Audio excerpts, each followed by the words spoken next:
welcome to Midweek at the Compass. My name's Jake, online pastor, Three Rivers campus pastor, and honestly just a fan of the fact that you've decided to join us today. Because on our weekend services, we are talking about our sermon series called Jackpot. We're looking at just the first couple of verses of Romans chapter 5 and talking about all of these benefits that we see that come with knowing Jesus. Things like love and hope and peace. And at the same time, those are great things. But here on our podcast, we want to make sure that we're also taking the time to look at like the flip side of those coins. Because we know that Jesus gives all of those things, but we also know that while we're here on earth, we deal with difficulty. Jesus promised it as much in John chapter 16. He said, you will have trouble while you're here on earth. And it's one of those things where as a church, we wanted to make sure that we were taking the time and space to talk about it, especially from a mental health perspective. We know that there is just a mental health crisis that we have seen really just start to escalate over the last handful of years even. And we want to just make sure that we are trying to be a resource for all of you. And that's why I'm excited to be joined here today by MicKenzie Crowley. Kenzie, thank you for taking the time to join. For sure, I'm glad to be here. So, and just in case people notice the last name, let's just get this part of it out of the way. Petey Crowley is my husband, yes. Okay, and Petey is our worship pastor at our Naperville campus. Does a great job. Yes. I love his hats. So there Me you too. go. Kenzie, would you be willing to tell us just who you are, what you do? Yes, yeah. So I do biblical counseling at the Biblical Counseling Center. We've got a couple locations across Illinois and online. And I work with women mostly and work with a range of anxiety kind of topics. So it could be, self-harm, sometimes suicidal ideation. It can be anger. It can be OCD, intrusive thinking, postpartum. So lots of different topics that come up when you're struggling with anxiety. So let's just start with the broad topic, anxiety. Yes. Can you help just define it for us so when we're talking about it, we know what we're talking about? Yeah, for sure. So anxiety, I would define as, anytime that you notice these symptoms of like my stomach is upset, my heart is racing, my palms are sweating, my mind is racing. But typically when people are coming in for help for anxiety, it's really when they can't turn off that anxiety feeling, that kind of sense of dread and fear. Oftentimes it kind of starts to manifest in like a fear of something really specifically. So maybe, a panic about spiders or a panic about heights, or it could be fear of being in a social situation. But those are some of the scenarios we see anxiety pop up quite a bit with. Okay. And then again, so we're clear up at the top. Yes. Anxiety as a clinical diagnosis versus just kind of everyday anxiety. Yeah. Do you see those as being different? And if so, just how? Yes. Yeah. Different, I think, in just the perpetuation of anxiety. So if you have this stress come up and it's sort of like, you're going to go do this public speaking event and maybe you're a little nervous, that's pretty normal. But then to, ruminate on it, get stuck on it and not be able to sleep, not be able to continue with your life and do your responsibilities, that's where it's starting to interfere with your life more. So when it's preventing you from completing your responsibilities, serving others, and from experiencing joy, it's a problem. Okay. Now, when we're talking anxiety, and you had told me that you deal most prevalently with women, teenage through young adulthood, just as a rough general idea. What are some of the common reasons that you're seeing that people are just struggling so heavily with anxiety right now? Yeah. I think it's, it's one of those topics that's hard to define because it's different for every age group. It's different for every person, kind of how it's manifesting. But I think that sort of the way I think about it biblically, that helps me to break it down a little bit to help people understand, where is this anxiety coming from and what's going on. I kind of think about it in these three categories of sin. And I think that it can be a scary word when you're talking about anxiety. I think people get nervous thinking about, wait, how does my sin impact anxiety? Is it me? Am I causing it? What's going on? Is God upset with me? But really, to kind of break it down, if we think about it like, there's sin in the world. And so there's these physical problems that come up, right? There's like thyroid problems that cause anxiety and IBS that causes anxiety. And you've got like gut health and sleep and hormonal shifts and swings. So that's like one sort of cause of anxiety that we really want to note and say, oh, that's part of why it's coming up so much, right? There's physical things in the world because of sin and its impact on the world that creates anxiety. And then there's also that second one, which I think is other people's sin and how it impacts us. And so if you think about like trauma, right, that's a really big one, where, someone is sinning against you and it's deeply impacting you, and it creates this anxiety because you don't know how to process it and you don't know what to believe and you don't know what's true. And so that creates a lot of anxiety as well. And then that third category is really our own sin, which I think is really tricky to kind of define, and I want to be cautious about how we explain it. But, sometimes we've legitimately done something wrong and we know it, right? Like David, when he had, he committed adultery, he knew he had done something wrong, and it created this immense anxiety, and until he dealt with it, it wasn't going to go away, right? But then there's also this other part, this kind of category of sin that I see for girls really often, or really anybody, where it's, it's a little more subtle, it's a little more hard to define, but it's sort of like, maybe you have this anxiety around social situations, but it's really, the root of it is because you have a fear of what people think of you. Interesting. And so it's actually, if you kind of break it down, you're not fearing God more than others. And so it actually can lead you down this road of sin where we maybe even don't know we're doing it. And that's what makes it so hard, is we accidentally allow our own sin to perpetuate it. So those three categories, I think, are super helpful. I think that's really incredibly helpful for me as well. And I want to focus in on one of the things you talked about with just kind of that third bucket, because you can't go anywhere without people talking about social media and anxiety and tying those two things together. Yeah. And it kind of seems like you might have, whether it's direct or indirect, would be saying something similar. But just on its face, like, do you see or link things like technology, social media, relationships that form as being just key indicators of an increase of anxiety in the people that you're seeing? So, I think the way that I see, and maybe it depends on kind of who you're working with the most, but what I see most often is more so, when we use social media as a way to connect with people and we don't have community, we get anxious because we no longer have these spaces where we can process out how we feel and sort out what's true. And there's sort of a distorted reality that's presented a lot of times on social media where it makes us feel like we should be doing things the same way as others, and it's not actually fully accurate what we're seeing. And so, so that definitely contributes to anxiety for sure. And I think there's a lot of, coping that way. I'm lonely and I'm going to social media maybe to try to connect with people, but I really don't actually have those real connections where I feel safe and loved in my real actual life. So I would love to focus in now just on symptoms. You talked about some of the things that could be considered symptoms, but just what do you see as common in terms of people that are just have this high level of anxiety? Yeah, just this overall sense of dread and fear that's sort of constant, that kind of just hangs with them. It's sort of like this cloud over your head, right?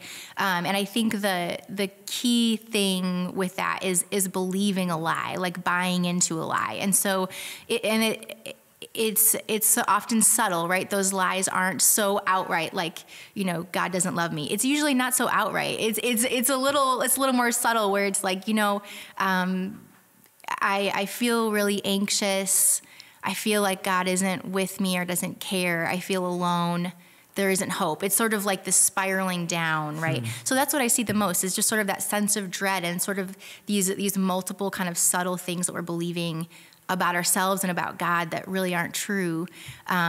But they lead us down this road of sort of hopelessness and getting stuck. And then getting stuck because we don't know how to work out of it, right? So we feel like I've got this sense of dread all the time. I've got my heart racing. I've got panic attacks. I've got just kind of starting to isolate myself and pull out of real life and stop, doing my responsibilities that are in front of me. And I don't know how to get out, Yeah, I love the way you put all of that too. Like, it's not just you start at point A and go to this very far point B. And we see that in church world all the time, right? Like, somebody's not going to go and rob a bank after doing nothing like that to begin with. It's the steady progression of what can I get away with? What can I get away with? Or in some regards, like, what am I thinking about God or myself? And it's the subtle shift right? Like it just so slight to get you off track, and then it just keeps perpetuating from there. Yeah, and I think that one of the most difficult things is that we often have such a hard time piecing together how do we believe what is true but still experience anxiety, right? So saying,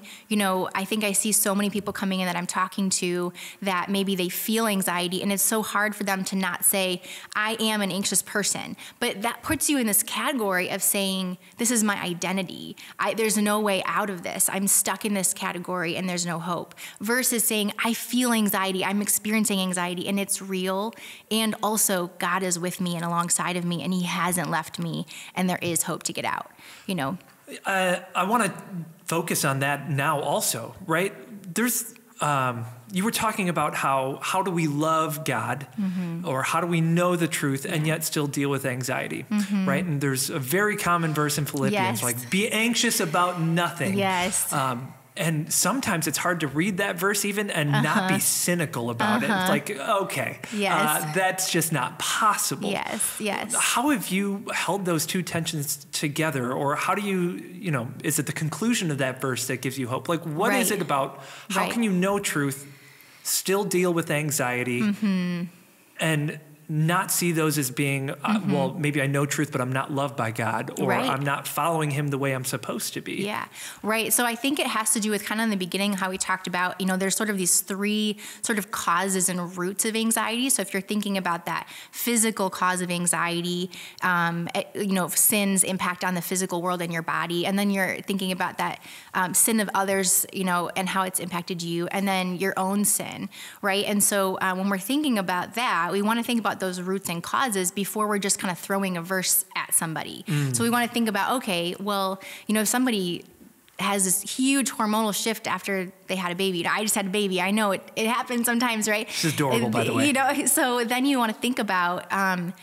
is that actually, someone's sin causing it, or is it a physical symptom of something going on? So it's just really important to be aware of that context of what are those causes of anxiety, and then be aware of the verse's context as well. So with that verse, I think it's really important to think about, if you kind of lay out that verse, there's sort of three sections to it, right? So there's like, pray about what's going on, think about what's true, and then that last verse in verse 9, now put it into action. And I think if you think about it that way, it's so much more practical and helpful to say, God is a real God, and he has legitimate power, and he's able to affect things and shift things. So bringing our concerns to him and saying, God, I feel anxious about this and I don't know what to do, is valid because he has the ability through the Holy Spirit to make things clear to us, to help us see maybe what is someone else's sin, what's my sin, what's maybe causing the anxiety that's just like a physical impact where I need to get some help and go to a doctor, or, get sleep, maybe that's your cause, So, I think that's so helpful to think about those three pieces. So pray about it, bring things before him, but then also when we say, think about what is true, really breaking that down to say, practically, what does that mean, right? So if I have gone through some kind of trauma, we have to understand through that trauma, we've started to believe these lies. This was my fault. God has abandoned me. I am not loved by anyone. I don't have purpose anymore. Those are lies, right? So when we're anxious, we rehearse these lies over and over and over in our mind, and it wires our mind to connect our feelings and these beliefs with then actions that reinforce those negative lies again, right? So what we want to do is we want to pray, bring these things before God, but then start to recognize, am I believing things about myself, about God, and about these situations that are causing anxiety that actually are twisted, and they're lies that are based in anxiety and fear? And how can I start to unpack that to then say, maybe like that example about trauma, can I unpack that and say, okay, what's actually true?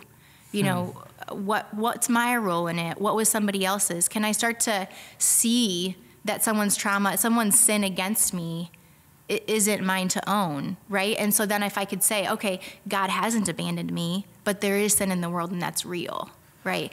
And then we want to take action, right? So if someone, in that example, there's trauma involved, they probably have started to isolate and pull away, and maybe they've started to kind of be afraid of relationships, or maybe they've even tried to kind of go down that route of fixing something, but it's leading to panic attacks and more fear. So then we want to break down, what does it look like to put into action some steps to slowly work your way out of believing those lies and taking action based on truth instead of taking action based on those lies that anxiety just causes to kick up. So I would love to ask your perspective on how. Yes, right? Like, yes. You're saying you need to do these things, and you can rewire your brain from a neurological standpoint, which is fantastic. But how do you see people actually start to make those first tangible steps to move from where they are to, breaking that glass ceiling or whatever the actual term is for it, to start moving down a road to where they can make those steps? It's one tiny step at a time, right? So if someone, like I see students come in as an example, and maybe they have panic attacks when they go to school because they're afraid of not getting a good grade and disappointing their parents, right? So that's a great example. So then you want to say, okay, well, what does it look like for you to, instead of not going to school and staying home, which a lot of students, when they're at that spot, they're stuck. They're feeling like, I can't go, I can't do it, I feel stuck in this. So then they're trying to avoid going to school, staying home, So we're just taking those small, tiny steps to say, let's break down what is actually true about who you are and where your identity comes from. What's true about your worth and your value. What's true about, if you fail this test, the worst case scenario, what is your purpose rely on after that, right? So we're starting to kind of slowly chip away at those lies that someone has swallowed over time, those subtle lies, and start to replace it with truth, and then slowly pair it with an action that you can practice. But again, it's slow, right? You're rewiring, you're renewing your mind, like that passage in Ephesians 4. We want to renew our mind, right? Put off the old and put on the new, right? So instead of living in fear, I need to actually take action to go to school, to sit in the chair, right, and do the test. But you maybe the first time you just make it to school and that's it, right? Maybe you don't make it to the chair, but that in itself is faith, because you are taking that step of action to say, I'm trusting in truth over my feelings right now because I know that this truth is real even when I feel so anxious.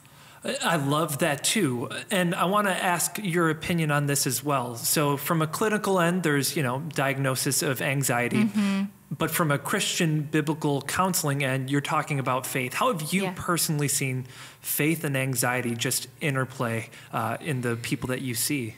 Yeah, well, it's a constant interplay, right? Because anxiety is always rooted in some kind of belief, right? And so our belief system, our worldview, the way that we look at ourselves, others, situations around us, we're always filtering it through what we believe. So what we believe has to do with God always. It is never disconnected. And so I think that's where there's such a huge connection of Scripture and our faith that has to be a part, if we are a Christian, that really has to be a part of us learning how to navigate anxiety and fear, and especially because there's always a connection of what that end result, what that goal is that you're trying to get to, right? So with our faith, if we're looking at anxiety, we might say like, this is really hard and exhausting and so painful, and I don't know how to get through this.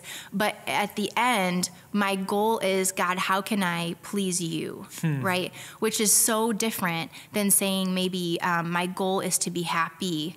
And I'm not saying those are disconnected, right? Because I think that there's so much joy and happiness when we learn how to please God and find joy in that.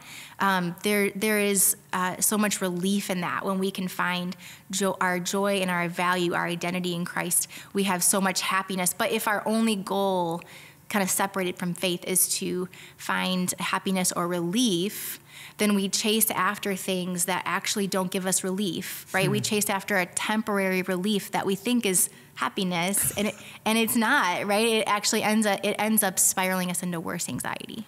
Yeah. So what are some of those temporary things that you see people try to go to bring relief from their anxiety? Right. And then the flip side of that coin is just, what should they be doing or going to? Right. Yeah. So I think a lot of times we're going towards, can I get someone to approve of me? Can I seek after someone's approval?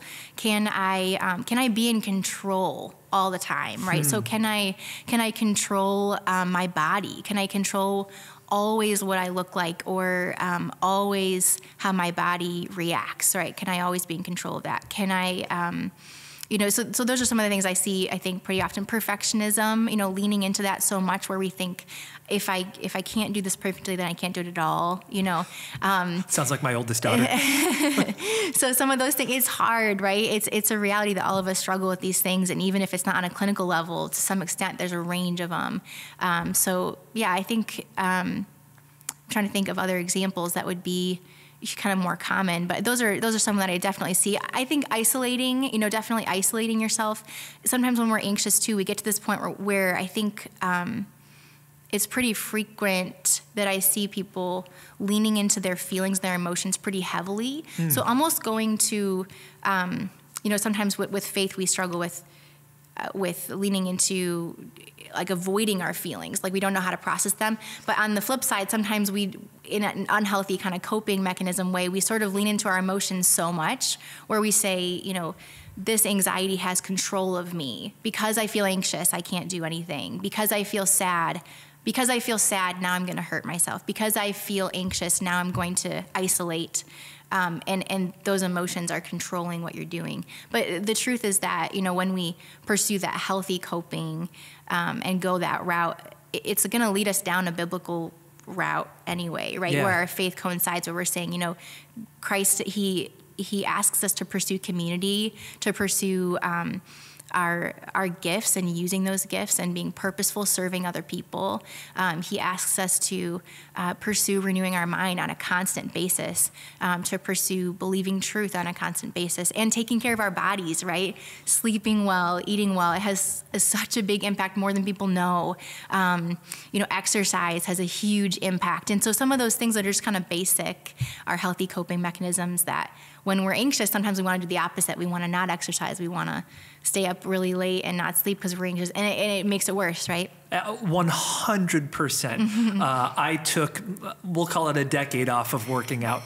And I noticed stress levels have just been trickling up. And I know stress and anxiety are probably slightly different, but they have some interrelatedness in my mind, at least. And man, my wife has encouraged me strongly to start working out. I've been sore every day for like 4 or 5 months, but I've noticed the stress is less. Yeah, that's like, great. It's just one of those things where, you know, the endorphins kick in and all of a sudden you start wanting to do it. And it's like, oh, this is weird, but it feels good too. Yeah, it feels good. It helps. It makes it better in the end. Now, I imagine dealing with anxiety for almost everybody, probably everybody, is a continual process. Yes. And this side of heaven, there's really no end game in sight. But I still want to ask, what kind of success stories have you seen, or what kind of stories would you be willing or able even to share of just how you've seen a person or a group of people be able to work through this well? Yeah. So I think maybe if I speak almost more generally about it too, I think that, when there's constant panic attacks, I see so many clients come in that feel like I'm never going to be able to function without having a panic attack. And then they do, right? And so it's amazing. And it's kind of one of the joys of my job, right? To see clients come in and say, I'm struggling so much with fear and anxiety and I don't know how to get through it. And maybe they're afraid to drive, right? And they're like, I'm never going to drive. I can't do it. And then they learn to drive and they have joy doing it and they're not having a panic attack doing it. They're actually excited and happy that they can go pick up their kids and bring them to school. So there's lots of stories like that. But I think that it is just so important that no matter what someone is struggling with anxiety, that you know that Jesus has compassion on you, that he wants to come alongside you. He's not ashamed of you. He's not upset with you. He loves you so much, and he wants you to bring your burden that you're experiencing to him. And then he also wants to help you see it more clearly, because anxiety creates so much chaos. He wants to help you see it more clearly to be able to get through it, to help you with truth, with scripture, to see what are those pathways out. How can I learn to think differently? How can I learn to act differently? And then your brain actually does start to rewire, where things that used to make you feel anxious slowly over time are less and less and less until they don't, right? And so that is possible. And sometimes, yes, there are cases where maybe anxiety is still there to some extent, but not always. And so I think I want to be cautious about that too, that sometimes people come in and they have this intense anxiety, and depending on the cause of it and what's going on, sometimes it goes away completely. And other times, maybe it doesn't go away, but it gets to this point where you learn, where clients are learning, and where I've learned, and, all of us can learn to actually cope differently and handle it differently. And even when that fear does arise, it doesn't take over. It doesn't control your life. You can thrive and have joy and purpose in your life. I love that. And I would love to just ask one thing as we're getting ready to wrap up here. And that's really just simply, if somebody listening in right now is realizing that they struggle with a high level of anxiety, crippling or not, what would you recommend as a first step, or options for a first step for people to consider? Right. Yeah. So options for a first step, I always think, again, like I said, in those three kind of categories of sin, right? So that first one is the physical world impacting you. So I think it's really important to, talk with a doctor and say, is there something going on that's causing this, that maybe I need some help to figure out? Maybe you need some blood work to see what's going on, you know? So some of that, I think just really practical steps, that is super helpful. But then also to say, okay, how can you start to identify what you're feeling when that anxiety comes up? When does it come up, right? Like, what are those triggers that you notice that are coming up? What are the things that you're afraid of? And then when you notice, okay, I'm afraid of this thing, right? Okay, let's dig a little deeper then to say, well, you're not just afraid of that thing. What are you afraid of happening? What's the worst case scenario that you're thinking, right? And then underneath that, even further, what are you believing about God? And what are you believing about yourself? Does it line up with scripture, right? Maybe you're really deeply afraid of something and you feel so stuck on it. But if you can get to that level of saying, maybe underneath this, I really believe that I'm not enough, then tackle that and say, hold on a second, that doesn't line up with scripture at all. Maybe I still feel anxious, but I'm still identifying what that true thing is. And I'm going to start to replace that and rehearse that truth instead of rehearsing those lies of anxiety. And then after that, think of some practical steps. What are some practical steps that you can start taking towards practicing putting that truth into action? But I would say, if you're really struggling with anxiety on a high level and it's really intense, it's extremely exhausting and it feels so confusing and just so chaotic in the midst of it, to be on your own trying to figure it out. I think we are built for and we need community when we're in that anxious place. So that community might look like talking with just a trusted friend that loves Jesus and is going to give you great advice, Or it could look like, talking with a pastor at church and saying, hey, can you help me find someone to talk to, that maybe a counselor or somebody or a mentor that I can talk to help me start to sort through how I'm feeling and what's going on. So those could be some really practical steps. And then, sort of as a last thing, if you really feel like it's not just anxiety, it's getting to this point where you feel like, I don't know if I can stay safe, you need to get help right away and not wait. Now, feel free to give a shameless plug. If people want to connect with you further or find out where they can get good biblical counseling for the place you work or otherwise, where can they reach out? Yeah, so the Biblical Counseling Center, that's online. You can Google the Biblical Counseling Center. You can, if you can't find it, you can Google my name and then it'll pop up. And we've got tons of locations across Illinois. We've also got online locations as well, so people can pop on there. We also have a lot of resources. So if you're struggling and you just need a little encouragement, encouragement today, maybe, but you're not quite ready to do counseling, maybe just look on there and look at some of our articles and resources, and you'll find some things on there too. Fantastic. Kenzie, thank you so much for taking the time to do this. Yes, I appreciate it. of course. And everybody joining, thank you for listening in. We're going to continue the conversations next week on the flip side of Jackpot. So we'll do that here at Midweek at the Compass.